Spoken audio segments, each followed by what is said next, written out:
運が悪かったんだよ、お前らは。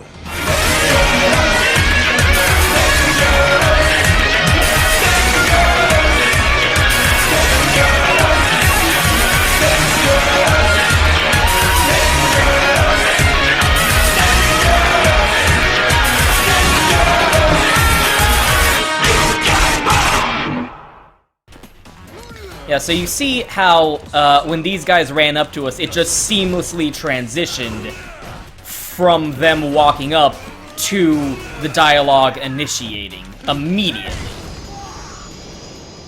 That's very new. That started in Yakuza 5. Oh, I believe. Yeah, I know which one that is. That started in Yakuza 5. All the way up through Yakuza 4, it was the enemies run up to you, initiate dialogue, and then you fade to black and transition into the next... into the combat encounter after it loads that in. It was only starting with Yakuza... It was starting with Yakuza 5 that it became a seamless transition with the combat getting started regardless of where you actually were.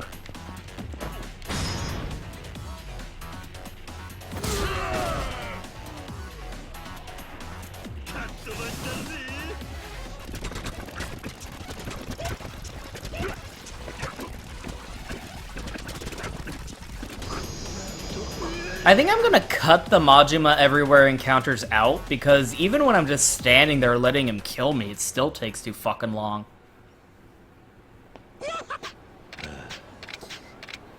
Never let anyone lie to you. You can have too much of a good thing.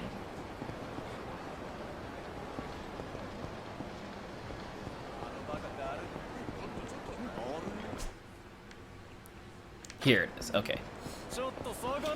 So this next sub-story actually was in the original PS2 game, but it was one of the very rare, unique sub-stories that actually had more put into it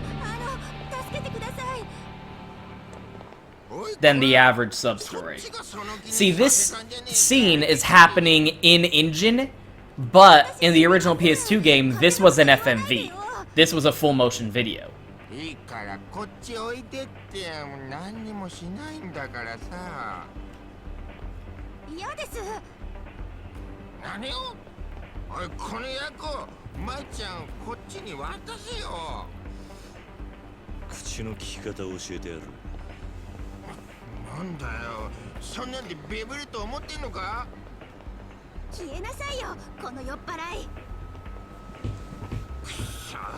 知るか、ナッパス。ありがとうございました。親父超しつこくって。私、マイって言います。もしよかったらすぐそこにいいお店があるんです。お礼に一杯おごらせてもらえませんか？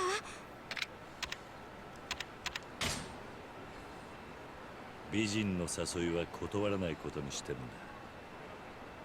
そんな美人だなんて。でもよかった。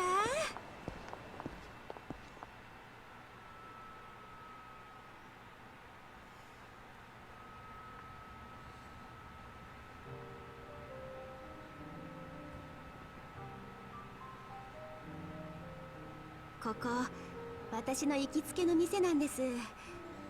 お兄さんにも気に入ってもらえるといいですけど。私って酔うと男の人に甘えちゃうんですよね。だから気をつけるようにはしてるんですけど、お兄さんみたいな人とだったら安心して飲めちゃうかも。私男はやっぱり強くなきゃダメだと思うんです。その点お兄さんは凄みもあるしワイルドだし、なんか好きになっちゃいそう。お兄さんは舞のことどう思います？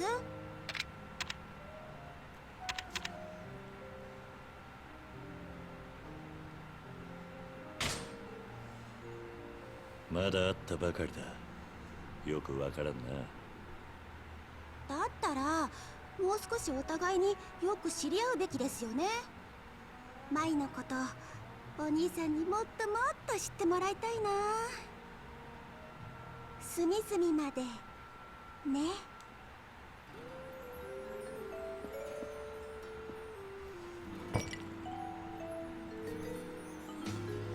遠慮しないでね。舞のおごり乾杯しよう。二人の暑い夜に。I would hope by this point you have red flags going off in your head. 今は飲む気分じゃないんだ。どうして舞と乾杯してくれないの？お客さん、女の子を泣かしちゃいけねえんじゃねえのか。ここで飲まねえのは男じゃねえお願いお兄さん、舞と乾杯しよう。You can't peer pressure me. 今は飲む気分じゃないんだ。な。おいお客さん、こっちもボランティアじゃねえんだ。あんた飲みに来たんじゃねえのか。ねえお兄さん、マスターもこう言ってるし、乾杯しよう。I don't remember even ordering. What if I don't like the drink? I will not be peer pressured. My mama raised me better. 飲まないと言ったろ。どうしても飲まないってのかい。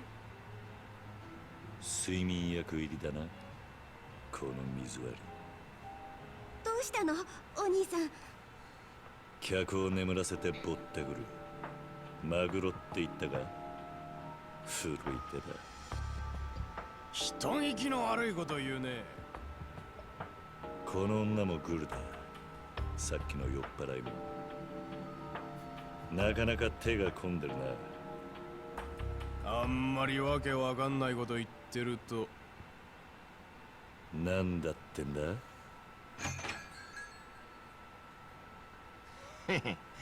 あんま荒っぽいのは趣味じゃねえんだけどな。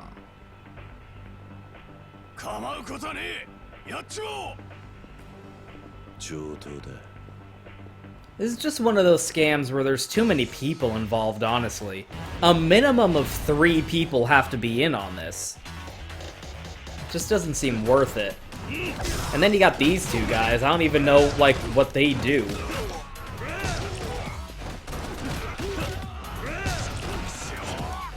What's their role in the scam?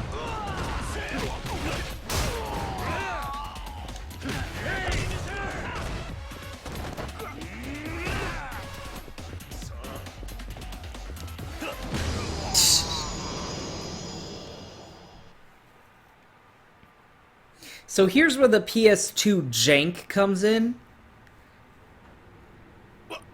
わかった。あんたの勝ちだ。もう勘弁してくれ。口ほどにもねえな。はい。詐称ですが、ご迷惑料ということで。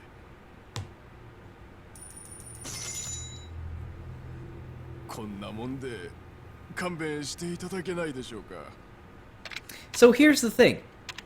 First of all, you can fail the sub-story by drinking the liquor. Second of all, if you say sure thing, you miss out on a major reward. 無理だな。もちろんこれだけじゃありません。お耳寄りな情報がありまして、あるラーメン屋の地下に秘密のカジノがあるんです。出入りの合言葉は半ちゃんラーメンつゆだく。あとは店の主人が案内してくれますから。それじゃあ俺たちはこれで。本当にどうもすいませんでした。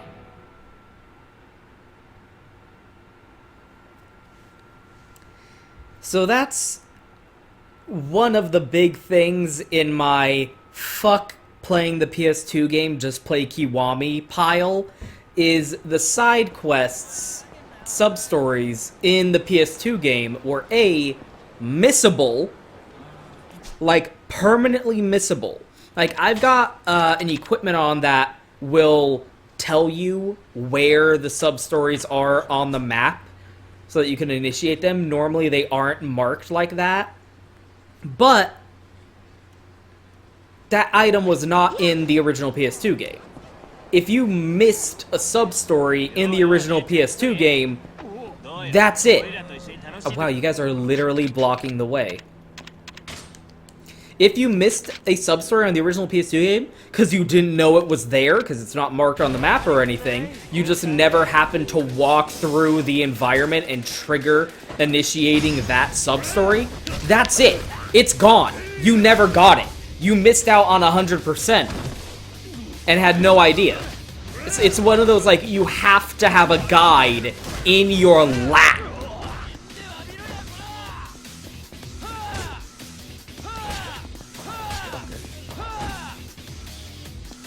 You have to have a guide in your lap if you want to 100% the original PS2 release of Yakuza 1.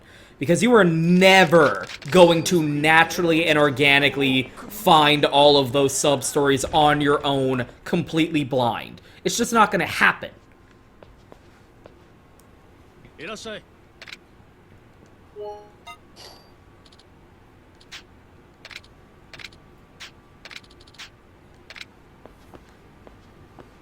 So this is special just for this game, but this location is where the secret underground gambling parlor is at.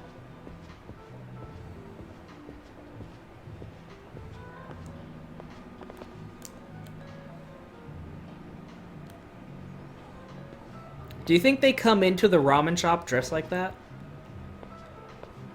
Anyway, if you do not answer that question, if you do not do that sub-story correctly, first of all, I mean, like, it's unlikely you won't initiate that sub-story because it is one that you can walk into fairly easily. But if you finish that sub-story and A, drink the booze, you will fail the sub-story. But even if you, like, beat up the barkeeper owner and everything, if you answer the question wrong and say and say, like, sure, thanks for the money and leave, that's it. You never, ever, ever will get access to the casino in the ramen shop. Period. There is permanently missable content in the original PS2 release of Yakuza 1. And fuck that actual bullshit. Actually fuck that. That is one of the biggest reasons I say it's fine.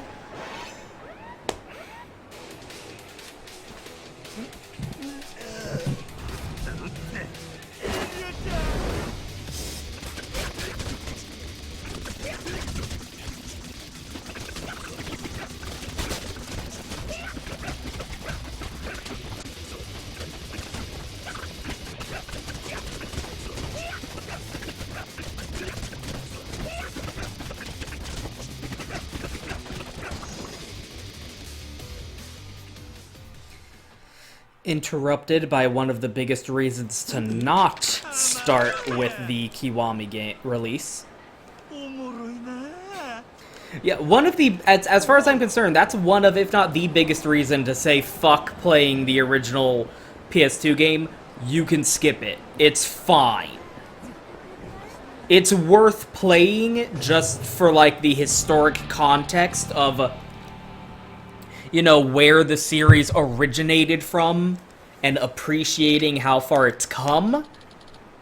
But as a game, it's jank. Jank as flunk. Like, I will always say, fuck you, play the games in order of release.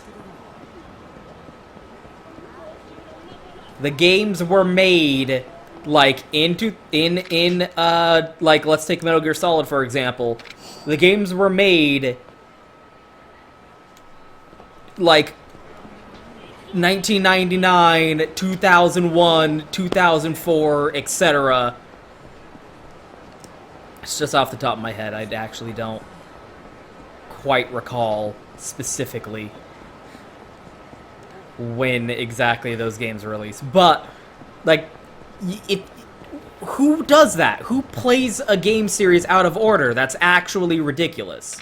I will never understand or respect the mentality. Who the fuck, like, watches Lord of the Rings, the Twin Towers, the Two Towers, before Fellowship of the Ring? Like, the story is not obligated to, like, cater to you making a stupid decision of consuming a multi-part narrative out of order. There's that interview with Peter Jackson where he's like, and if you decide to watch the Twin Towers, the Two Towers, before Fellowship, maybe that wasn't the best idea. God damn it.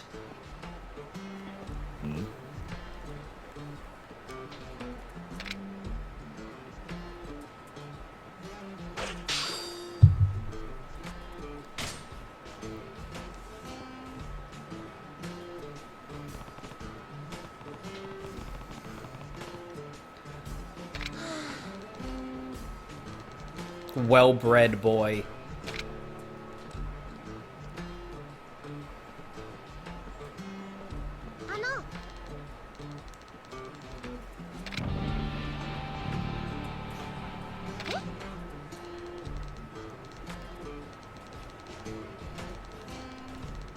So this is obviously brand new and added for the Kiwami release. I actually really like it, because I'm a big fan of card games. Nani?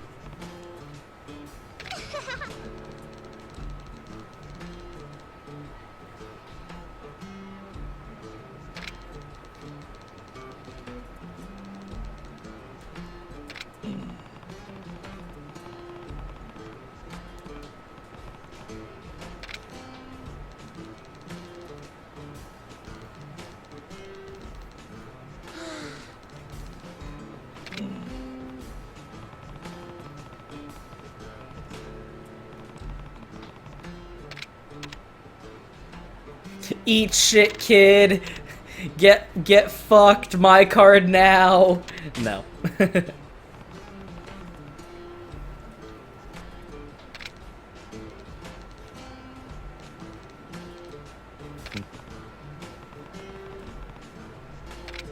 Look, he looks so fucking disgusted.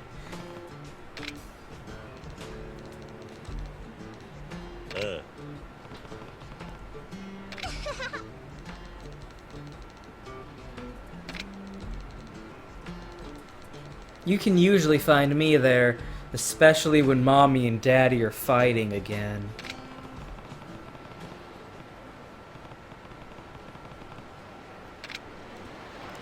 Anyway. Oh my god, there's like 3 sub-stories piled up in this one alleyway. I don't know which one I'm actually accidentally gonna trigger.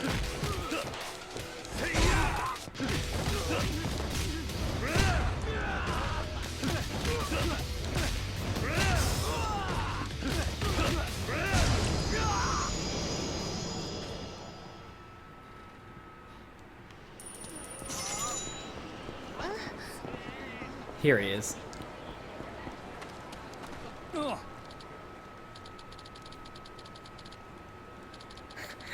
Come back here, shocker! I'll chase you to the ends of the earth! Menacing man. This is what you get for dining and dashing, you fucker! You feel your sins crawling on your back.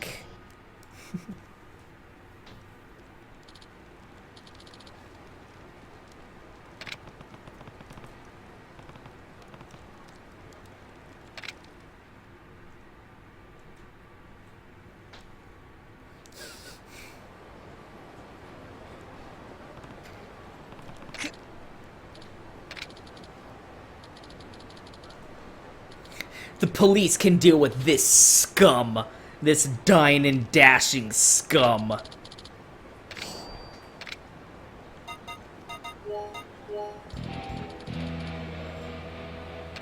Please eat something next time.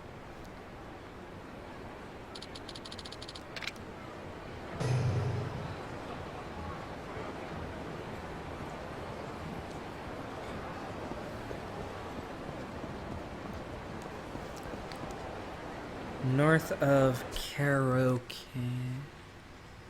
Here, presumably.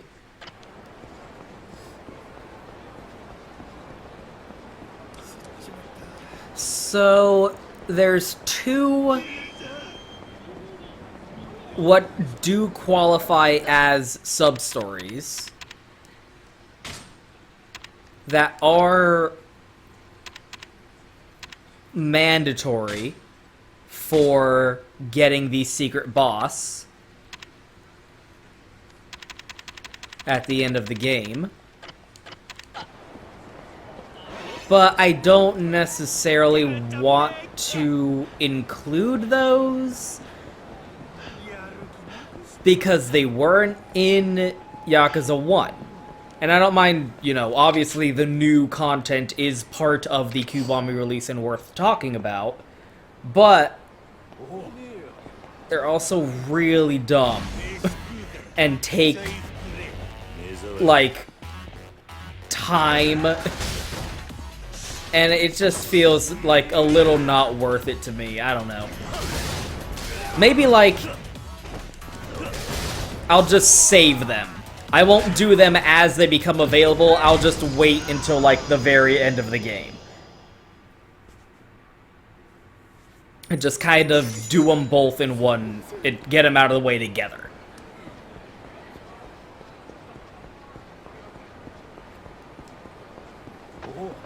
Move aside, Chuckles.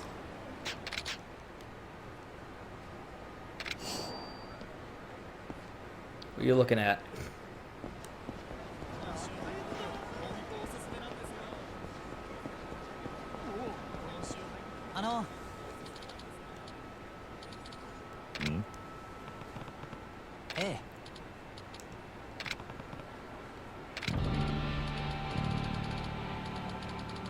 Palmistry.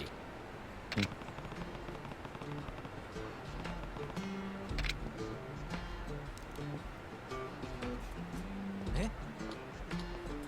think it's funny how they, like, added a little bit more production value to these sub-stories.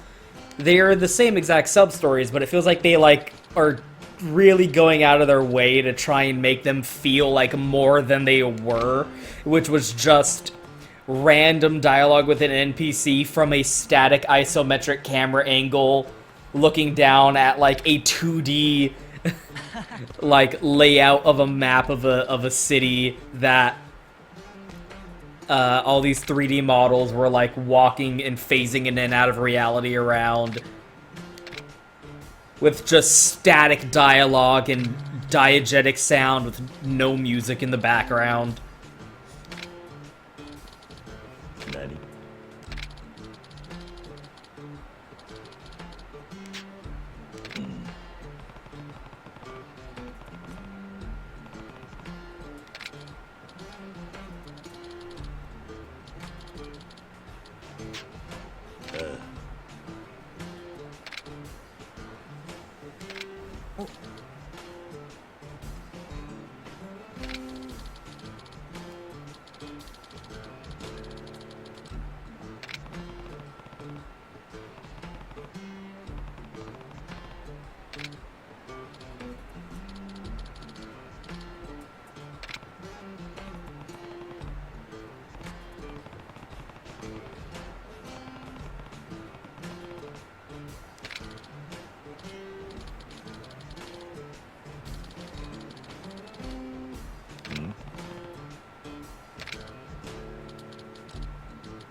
Rule of thumb with the Yakuza sub-stories. Agree until you are told to give money. Until you see a price tag, say yes to everything.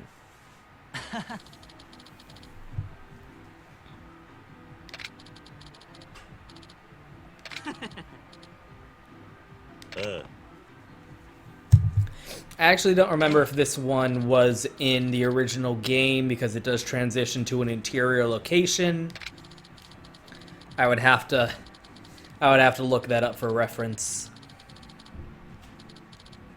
Yeah.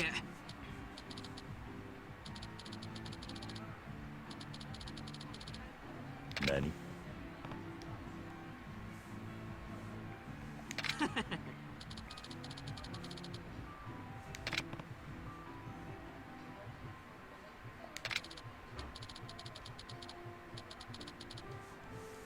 Hmm?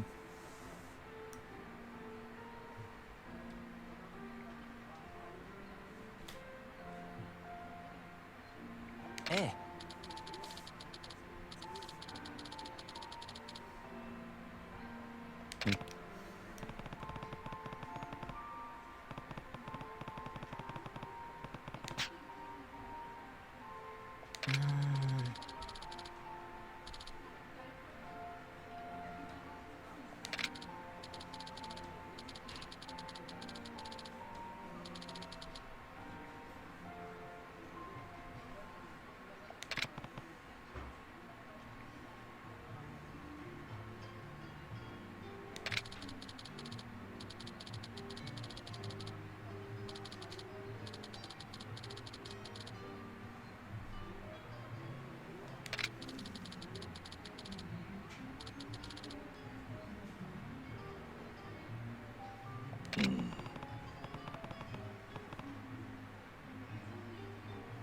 Eh.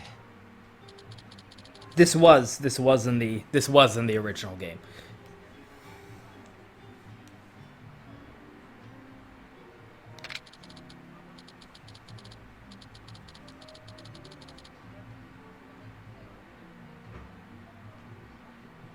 Nani?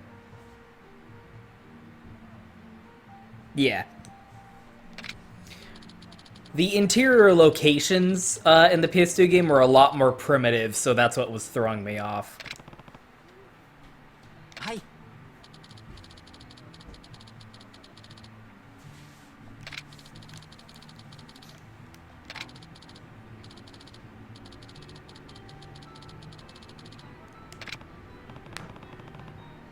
Eh. Hmm? Eh.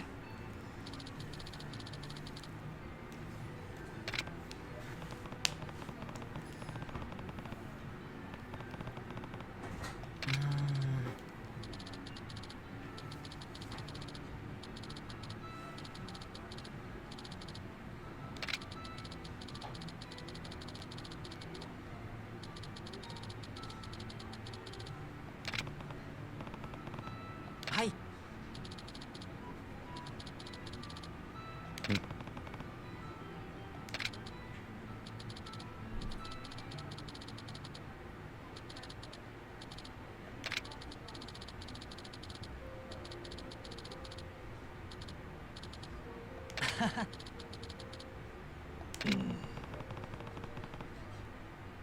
Eh.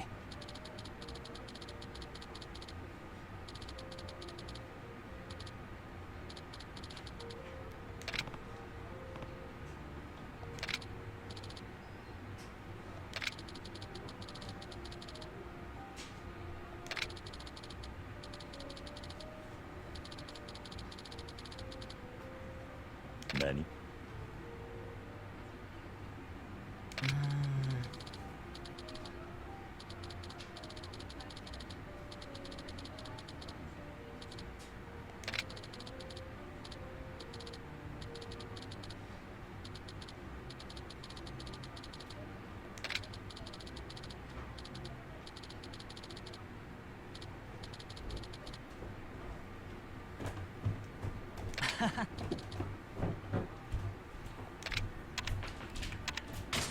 Yeah. Once again, say yes to everything up until they're asking for money.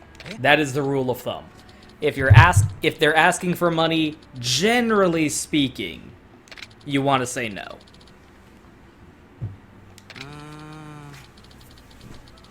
There are some exceptions, but they're very few and far between. いや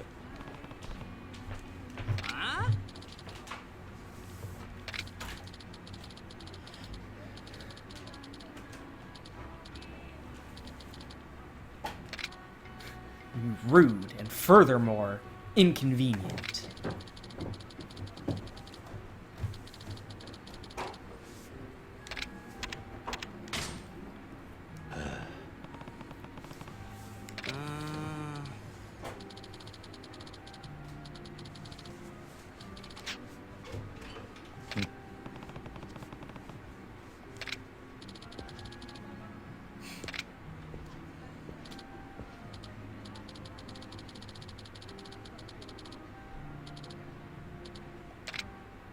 Yeah. So generally all the Yakuza sub-stories follow a similar pattern, which is Kiryu meeting some weird person, a bunch of thugs, or scam artists, and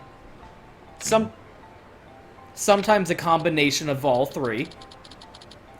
Kiryu proceeds to be incredibly fucking gullible, but good-natured, trying to help out, if not being intrigued enough to follow along with their shenanigans.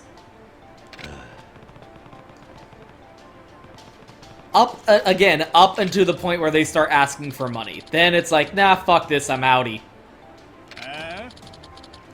Inevitably, Kiryu ends up having to beat the ever-loving shit out of someone for some reason.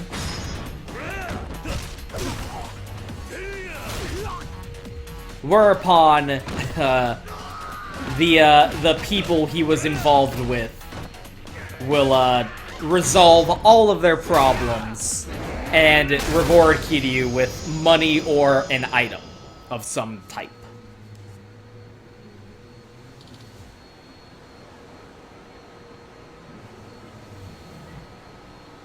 Good.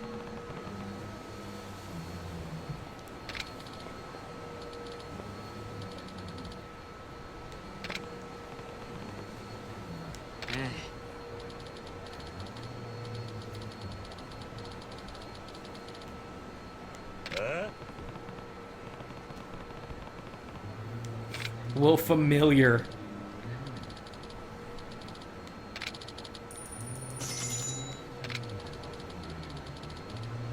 Quick, to the Burger King!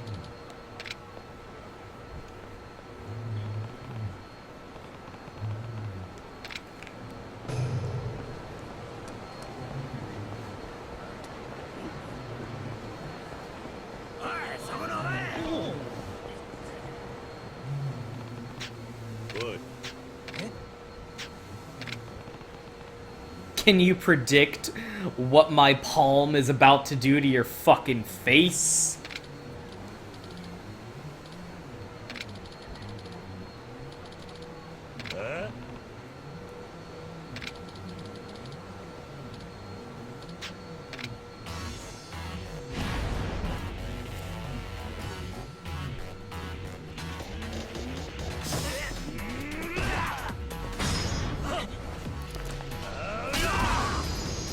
It's hard to resist doing that heat action when a guy has hair that stupid.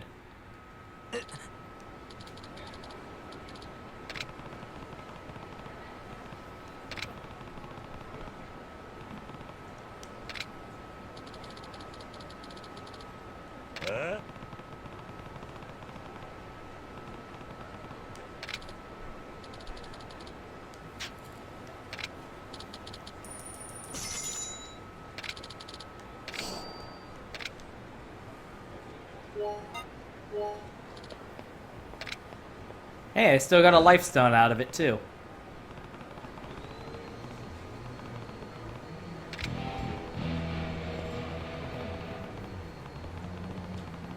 Oh, Kiryu.